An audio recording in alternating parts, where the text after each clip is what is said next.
Roasting vegetables can be super intimidating because it's kind of easy to either overcook them or undercook them.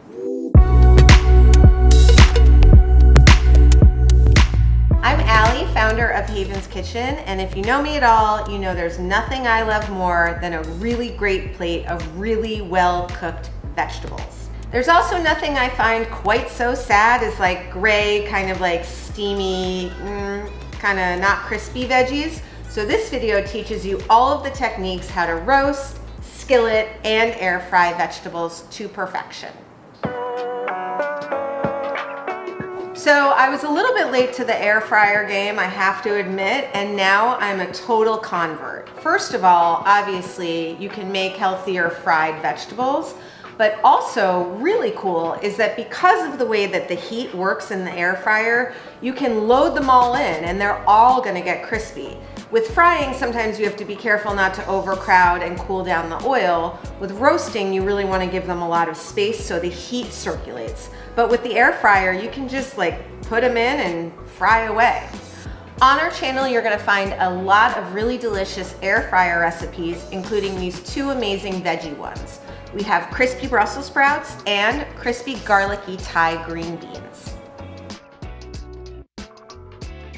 One of my favorite things to do in the fall is go to the market and find all of the fall root vegetables. All of those like delicious kind of sweet potatoes, squash, cauliflower, yummy vegetables in the fall. And those are really delicious when you just toss them and roast them in a high heat oven, giving them plenty of space. There are a couple things to keep in mind when you are roasting, and you'll hear me say them over and over again. You really want a hot oven. You want that oven preheated for like a good 20 to 30 minutes so that the whole oven is over 400 degrees. It also helps to toss your veggies and to make sure that they're in even pieces. So you don't want a cauliflower floret that's this big and one that's this big because they're not gonna cook at the same time.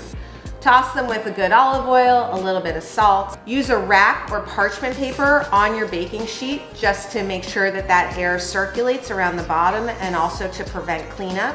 And lastly, make sure that you're giving them enough space on that sheet so that they're not on top of each other, creating a steaming effect instead of that high heat roasted effect. One of my favorite roasted vegetable recipes is the butternut squash that we feature in our fall Buddha bowl. You can find that recipe down below. We also love the technique that all of the fancy restaurants use, which is basically starting off in an oven-proof skillet on high heat, getting a little bit of searing, and then putting it in the oven to finish the cooking. You do want to make sure that your oven is preheated and that you're using an oven-proof skillet. One of my favorite recipes is our gingery miso butter mushrooms, and you can do that with that technique where you get them nice and hot and a little bit of seared on top of the stove and then finish the cooking in the oven. The great part about that technique is that you're cutting down on the roasting time. So if you get them a good sear on the high heat on top of the stove, just put them in the oven for like 10 or 15 minutes on 400 and finish the cooking that way. If any of these recipes or tips sound good to you, you can find the recipes down below. No matter what vegetable you're making, chances are it will be better with a really yummy sauce. So you can find our sauces either on our website or use the store locator on the website to find them in a store near you. Remember, our sauces are fresh, which means that they are in the fresh part of the grocery store. Sometimes you'll find them next to the produce, like the vegetables or the stir-fry kits. Other times you'll find them near the tofu or even like the vegan mayo.